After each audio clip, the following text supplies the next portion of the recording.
199 musuh yang ditakdirkan, 2. Su Zijin. Apa aku tidak salah dengar? Jika Su Zijin akan datang, itu berarti Leng Xicheng juga akan segera tahu. Pikir Gu Qingqing yang mulai pang dalam hati. Ia pun segera teringat apa yang baru saja dikatakan Lin Zuyi. Aku harap kamu tetap memiliki tekad dan determinasi seperti ini, tidak peduli betapa besar kesulitan yang kamu hadapi saat bekerja. Jangan menjadi seseorang yang melarikan diri. Tanpa disangka, kesulitan itu akan datang segera ini. Kantor Lin Zuyi terletak di tempat terpisah. Siapapun yang berada di dalam sana harus keluar dan baru bisa melihat situasi di luar. Tetapi, Gu Qingqing tidak bergerak. Su Zijin yang berada di luar mulai melangkahkan sepatu hak tingginya dan berjalan menuju mereka selangkah demi selangkah. Lin Zuyi berdiri di tengah mereka sambil melihat Su Zijin berjalan ke sini.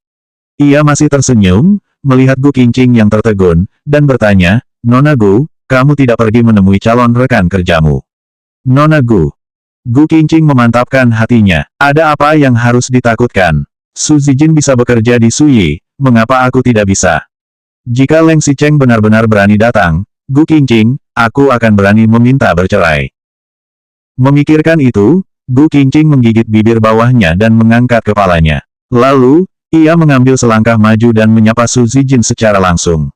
Gu Qingqing memaksakan diri untuk menyunggingkan sebuah senyuman di wajahnya, dan berkata dengan lantang, "Saya Gu Qingqing, pemimpin tim kedua. Sangat senang bisa bekerja dengan Anda." Ketika Su Zijin maju, Shen Yating mengikuti di sampingnya. Su Zijin menoleh untuk berbicara dengan Shen Yating dan tidak memperhatikan ketika Gu Qingqing tiba-tiba berjalan keluar dari samping Lin Zuyi. Ketika Su Zijin mendengar suara yang dikenalnya, barulah ia mengangkat kepala dan melihat sekilas. Meskipun hanya sekilas, Su Zijin begitu terkejut hingga memutar sepatu hak tingginya dan hampir terjatuh. Gu Qingqing, putri pembantu yang disukai Ni Zining dan berhasil menikah dengan kakak Xicheng, Gu Qingqing itu. Bagi Su Zijin, ini adalah pertama kalinya mereka bertemu sejak 3 tahun lalu. 3 tahun lalu, Gu Qingqing hanyalah putri pembantu yang berasal dari keluarga miskin, berpakaian seperti orang desa, dan dipandang rendah di keluarga Su. Gu Qingqing yang dulu juga tidak banyak berbicara, tampak rendah hati, dan pendiam. 3 tahun kemudian, Gu Qingqing yang sekarang tampak berbeda. Hidupnya memang ditindas oleh Leng Xicheng, tetapi bagaimanapun juga ia hidup dengan keluarga kaya selama 3 tahun. Tampaknya Gu Qingqing juga telah memiliki aura percaya diri. Selain itu, meskipun Leng Xicheng hanya memberi Gu Qingqing 10.000 RMB untuk biaya hidup bulanan, itu jauh lebih baik dibandingkan biaya hidup bulanan keluarganya yang hanya sekitar 1.000 RMB. Jika memiliki uang, orang pasti akan memiliki kepercayaan diri dan melihat banyak situasi dalam masyarakat. Perubahannya hampir seperti terlahir kembali. Meskipun Gu Qingqing saat ini hanya mengenakan pakaian profesional sederhana dengan rambut digulung dan tanpa riasan di wajahnya, matanya terlihat sangat jernih. Ekspresinya tidak segan maupun sombong, benar-benar berbeda jauh dengan sikap masa lalunya.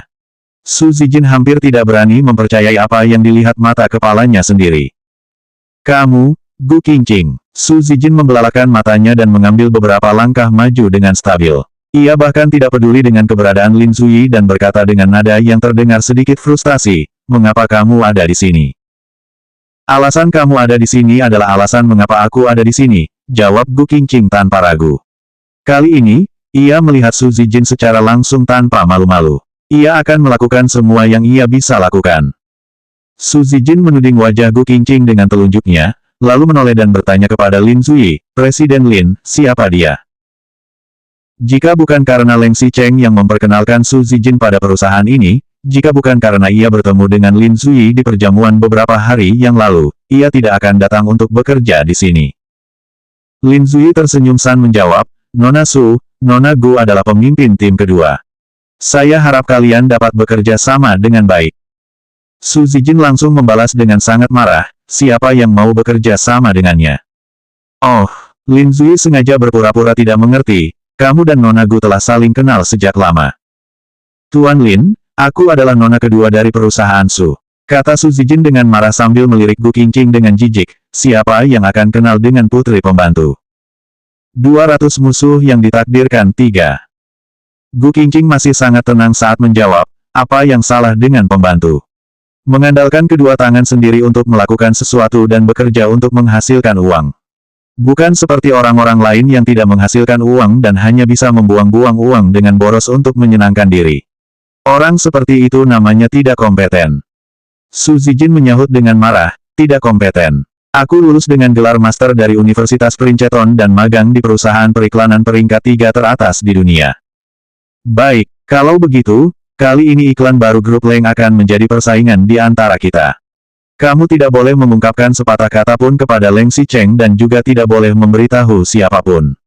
Kamu hanya boleh mengandalkan diri sendiri. Apa kamu memiliki kemampuan itu untuk mengalahkan saya? Gu Qingqing mengatakan semua itu dan tujuan terpentingnya adalah ini. Ia sudah tidak peduli jika Leng Xicheng mendapati bahwa ia sedang bekerja. Ia hanya berharap Leng Xicheng menemukannya lebih lambat sehingga ia bisa menyelesaikan syuting iklan dengan sukses. Ini adalah kesempatan sekaligus tantangan. Ia ingin melakukannya sendiri. Diremehkan oleh Gu Qingqing adalah hal yang paling tidak bisa ditahan oleh Su Zijin. Ia pun segera mengangguk, baik. Jika aku menang, kamu segera mengundurkan diri. Gu Qingqing mengangguk, jika aku menang, kamu juga tidak perlu mengundurkan diri. Hanya tetapi, kamu tidak diizinkan untuk memberitahu siapapun tentang aku yang mengurus iklan. Aku ingin mengandalkan kemampuanku diri sendiri untuk menyelesaikan syuting. Su Zijin mencibir, hanya dengan dirimu. Lin Zui menyaksikan percakapan ini untuk waktu yang lama. Kemudian, ia masuk dalam percakapan itu untuk menyelesaikan masalah. Saya membaca dokumen Nona Su. Kamu dan Nona Gu adalah teman sekelas di Universitas N. Kedepannya, mari kita berkomunikasi dengan baik. Keduanya saling melirik, kemudian saling menatap dengan kesal dan saling membenci. Datang seorang pemimpin tim baru. Lingkungan kerja kantor yang tegang menjadi semakin kaku. Awalnya Shen Yating sudah tidak suka pada tim kedua. Sekarang, ditambah kehadiran Su Zijin, hubungan kedua tim menjadi lebih tegang. Gu Qingqing dan Su Zijin bahkan duduk di meja berlawanan. Keduanya menjadi sering saling bertemu. Mungkin karena adanya Gu Qingqing, Su Zijin yang awalnya hanya ingin main-main menjadi bekerja keras sampai jam 6 sore. Bahkan, Lin Zui pun terkejut saat keluar dan mendapati Su Zijin masih berada di sini. Saya tidak menyangka kinerja Nona Su begitu serius. Su Zijin mengangkat kepalanya dengan bangga dan melirik Gu Qingqing dengan jijik. Gu Qingqing sedang mengemasi barang-barangnya dan hendak keluar. Su Zijin menerima sebuah panggilan telepon. Ia segera memasang senyuman manis di wajahnya dan menjawab telepon, Zining, kamu sudah datang untuk menjemputku. Suara Su Zijin tidak pelan karena ia sengaja ingin membiarkan Gu Qingqing mendengarnya. Aku sudah bilang tadi, kamu masih terluka dan harus beristirahat dengan baik. Mengapa masih sengaja datang untuk menjemputku? Baik, aku tahu. Aku akan segera turun. Setelah Su Zijin menutup telepon, Gu Qingqing telah selesai mengemasi barangnya dan pergi duluan.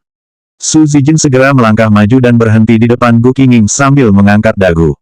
Karena mereka berada di koridor yang hanya selebar 2 orang, Su Zijin sengaja berdiri di tengah untuk menghalangi jalan.